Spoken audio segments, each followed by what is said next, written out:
You know what makes most people lose control? It's not what actually happens to them. It's how much power they give to other people over their emotions. Think about it. Someone cuts you off in traffic and suddenly they own your entire morning. A rude comment online. That stranger just hijacked your peace of mind. The truth is, you can't control people, but you can control your response. Here's the secret: people can only bother you when you let them inside your head without permission. It's like leaving your door unlocked. Anyone can walk in, throw their garbage on the floor, and you're left cleaning up the mess. So why not lock the door? Locking the door means setting emotional boundaries. It means saying your behavior is a reflection of you. My reaction is a reflection of me. When you start living this way, anger stops controlling you. And here's the shift: instead of asking, why is this person acting this way? Start asking, why should I allow them the privilege of disturbing my peace? Because that's what it is, a privilege. And not everyone deserves it. The most powerful people you'll ever meet are calm, collected, unshaken. Not because license tests them, but because they don't give random people the authority to define their mood. So the next time someone tries to provoke you, remember, silence is not weakness, it's strength. Calm is not indifference, it's control. And peace of mind, that's your greatest form of power. Don't give others power over your emotions. It sounds simple, but it's one of the hardest disciplines to master. Every day, people unconsciously hand over control of their inner state to complete strangers. A careless driver, a dismissive colleague, an unkind word from someone you barely know, all of it can stir a storm inside if you let it. The truth is, emotions are energy, and whoever triggers you owns that energy, at least for a while.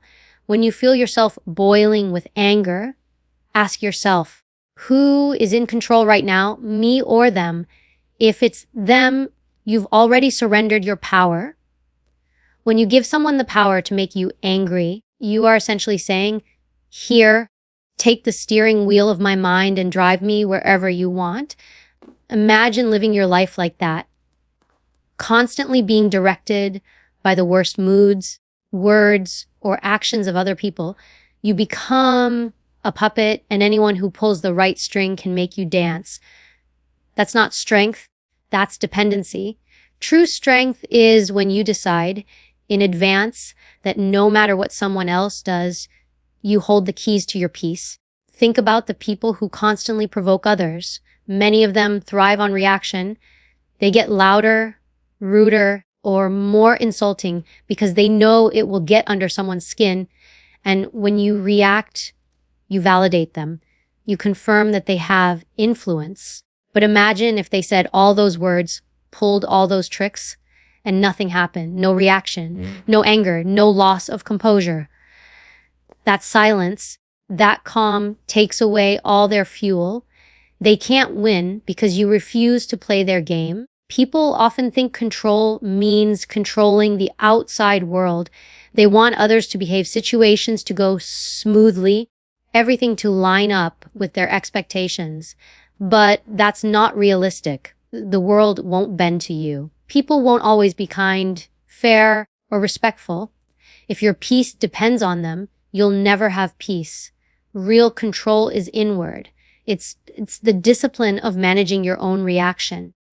It's the quiet awareness that says, I see what you're doing, but I'm not giving you access to my emotions. That kind of control is rare, but once you taste it, you'll never want to go back to being reactive again. Giving away your emotions also makes you predictable. If others know how to push your buttons, they can manipulate you with ease. They'll know exactly which words to use, which tone to take, which insult to throw to get you off balance. And when you're off balance, you make poor decisions. You say things you regret. You act out of impulse. You damage your own credibility. The more you let people provoke you, the more you weaken yourself. But when you become unshakable. You're no longer an easy target. People realize they can't move you, and that realization alone earns respect. There is a difference between feeling an emotion and being owned by it. You might feel irritation rising, your heart beating faster, the rush of adrenaline telling you to fight back, but you don't have to obey it. Feelings are visitors, not rulers. You acknowledge them, breathe, and let them pass. The mistake most people make is confusing reaction with strength. They think shouting back shows power, when in reality, it shows vulnerability.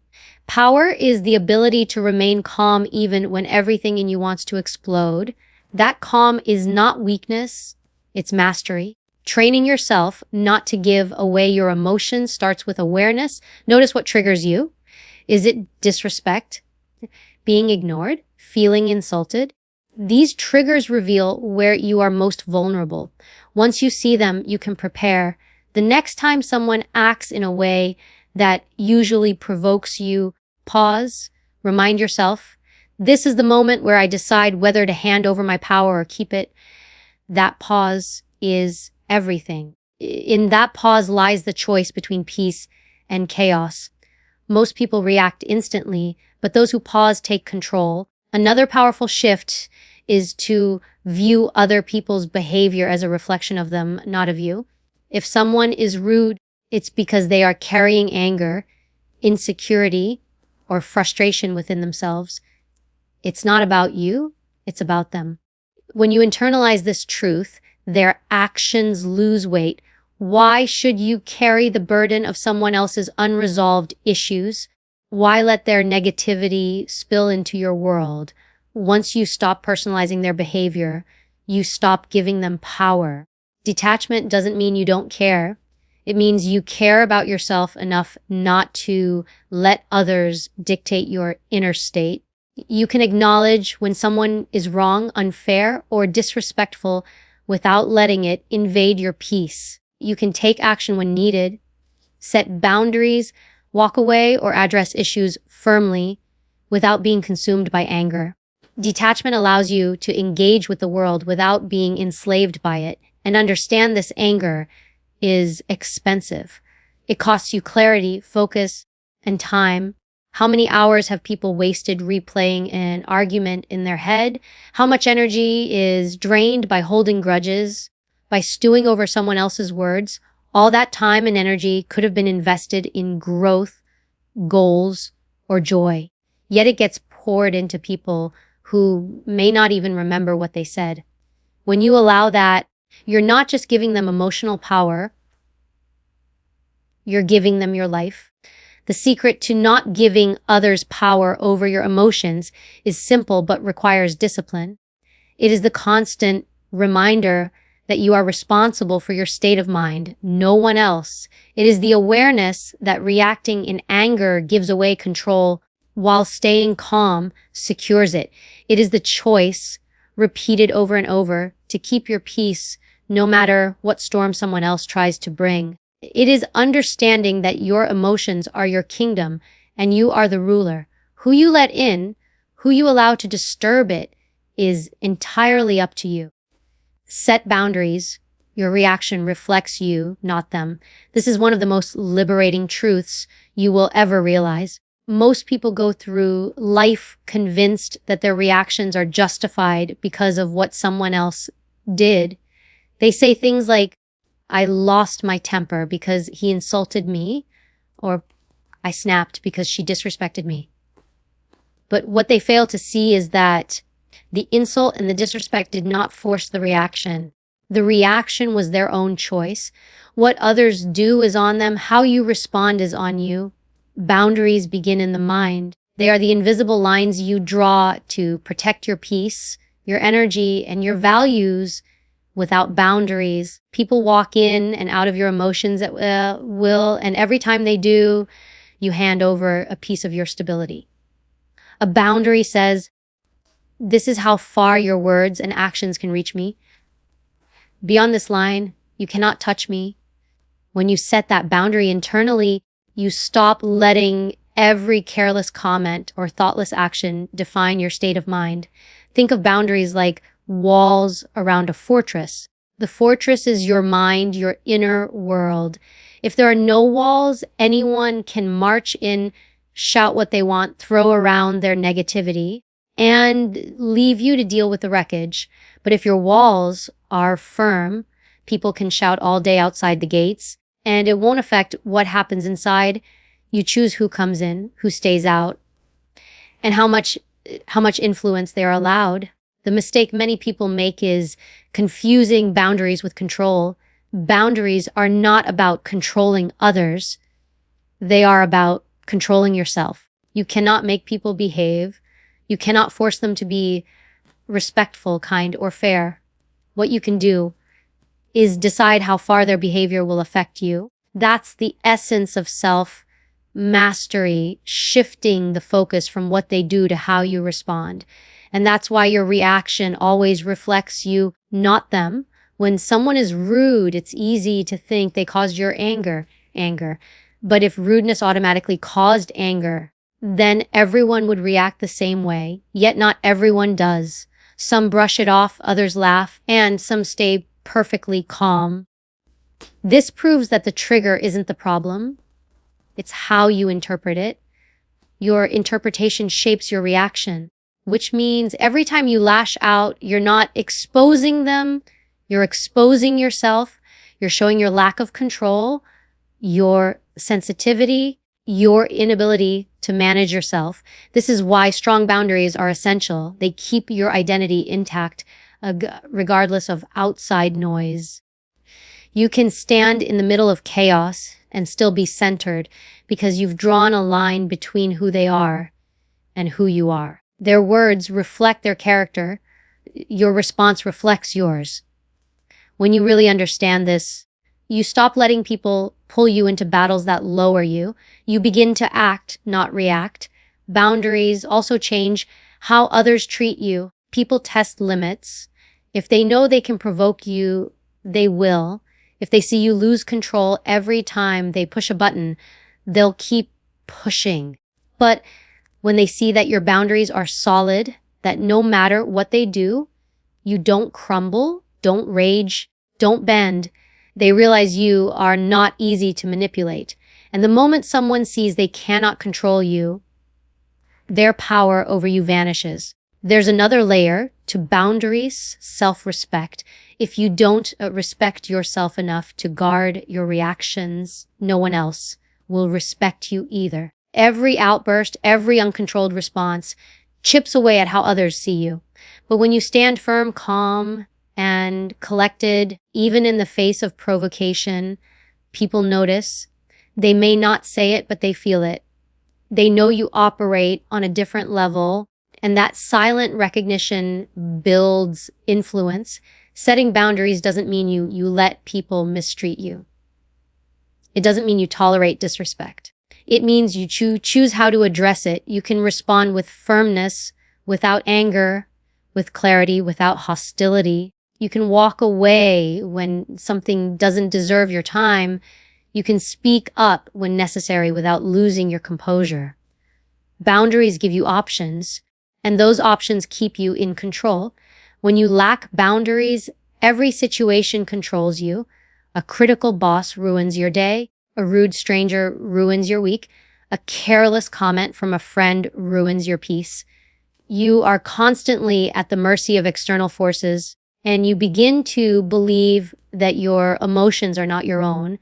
But when you build boundaries, you realize that no one has the right to dictate how you feel. You reclaim ownership of your emotional world, and that ownership is where true freedom lies.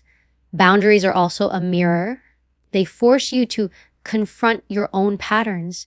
If someone's behavior triggers you deeply, ask yourself why. What part of you is insecure, sensitive, or unsettled that allows their action to cut so deeply? Often, the people who bother us most reveal the parts of ourselves we still need to strengthen. Boundaries help you recognize those areas and work on them, so the next time you're unshaken. The discipline of setting boundaries and controlling your reaction also creates space for growth. Instead of wasting energy on being offended, You conserve it for things that matter. Instead of spending hours reliving an argument in your head, you redirect that time into learning, building, or creating. The less you react, the more room you have to focus on what actually moves your life forward. Your reaction is always a choice. Even silence is a choice. Even walking away is a choice, and every choice reflects who you are becoming. When you explode in anger, you show that you are still at the mercy of others. When you stay composed, you show mastery. When you respond with clarity, you show maturity. And when you refuse to let someone's negativity pull you in, you show strength. Calm is control, silence is strength. Most people believe the loudest person in the room holds the most power. They think raising their voice, showing anger, or dominating with words proves authority. But the truth is, real control belongs to the person who can remain calm when everyone else is losing themselves. Calm is not the absence of emotion. It is the discipline of managing it. It is standing in the middle of conflict and choosing not to be consumed by it. Think about the people you admire most in difficult situations. Are they the ones who panic, shout, and lash out? Or are they the ones who stay composed even when the pressure rises? Calm people project authority without saying a word. They don't need to prove themselves through anger because their presence already commands attention. When you are calm, you control the pace, the energy, and the direction of the moment. Everyone else reacts, you decide. Silence, too, is misunderstood. Many mistake silence for weakness, as if saying nothing means surrender. But silence can be sharper than words. It leaves space. It forces others to fill the void. And it denies them the satisfaction of your reaction. Silence unsettles those who expect conflict. They come prepared for a fight, ready for resistance. And when they are met with quiet composure, their entire strategy collapses. That is strength, the kind that doesn't need to announce itself. Calm is not passive, it is intentional. It requires training yourself to breathe, to pause, to observe instead of reacting instantly. When you are calm, you see more clearly. You notice details others miss because they are blinded by emotion.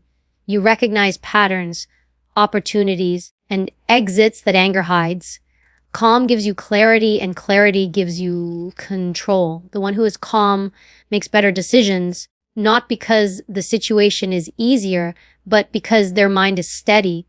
Silence is also a form of power in conversations.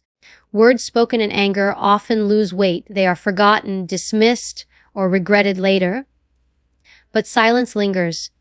When you don't rush to respond, people begin to question themselves. They replay their words. They wonder what you are thinking. And in that uncertainty, they reveal more than they intended. Your silence forces them to deal with their own noise. There is also strength in refusing to be dragged into every battle. Not every insult requires a reply. Not every challenge deserves engagement. When you are calm and silent, you send a message, I am not on your level. I choose when and where I engage. That choice separates strength from weakness. Weakness reacts to everything. Strength responds selectively. Calm is contagious. In a heated environment, one calm person can shift the energy of the entire room. People feel steadier around you because your presence communicates safety and stability. Leaders who master calmness inspire trust because others know they will not be reckless, even under stress. Anger creates chaos, calm creates order. Silence creates space, noise creates confusion. When you embody both calm and silence, you become the anchor others hold on to when everything feels unstable. The discipline of calmness also protects you from manipulation. Many people will try to provoke you to get a reaction. They want to see you flinch, lose control, or break character. The moment you react, you give them leverage. But if you remain calm and silent, they lose all access to your emotions. They cannot predict you, cannot provoke you, cannot use your reaction against you. Your calmness becomes your shield, and your silence becomes your armor. Calm does not mean you feel nothing. It means you feel deeply but refuse to let emotions dictate your actions. It is the ability to hold fear, anger, or frustration inside you and still act with discipline. Silence does not mean you have nothing to say. It means you understand that timing and delivery matter more than volume. By waiting, by holding back, you often say more than if you spoke immediately. There is also a psychological edge to calmness. When others lose their composure, they reveal their weaknesses. They expose their insecurities, their lack of control, their desperation to be heard. But when you remain steady, you reveal nothing. You become unrateable, and that mystery unsettles people. They cannot predict your next move, and that uncertainty alone gives you leverage. Silence also creates room for strategy. When you are not rushing to speak, you are listening. You hear not just words, but tone, hesitation, and hidden intent. You pick up on things others miss because they are too busy trying to be heard. Silence allows you to gather information, and information gives you an advantage, while others waste energy filling the air with noise. You conserve yours and use it with precision when the time is right. Calmness also protects your health. Anger and stress take a toll on the body, raising blood pressure, clouding judgment, draining energy. When you choose calm, you are not just protecting your image, you are protecting your well-being. A calm mind rests easier, thinks clearer, and recovers faster. Silence, too, is restorative. It gives your mind space to process, reset, and regain focus. When you learn to value calmness and silence, you stop seeing them as passive traits and start recognizing them as deliberate acts of strength. Anyone can yell. Anyone can argue. Anyone can lose control. But not everyone can sit in silence, hold their ground, and wait for the storm to pass without moving. That takes discipline, self-respect, and mastery of the self. Calm is control, silence is strength. Together, they create a presence that cannot be easily shaken, a power that does not need to be proven, and a confidence that others can feel without a single word being spoken.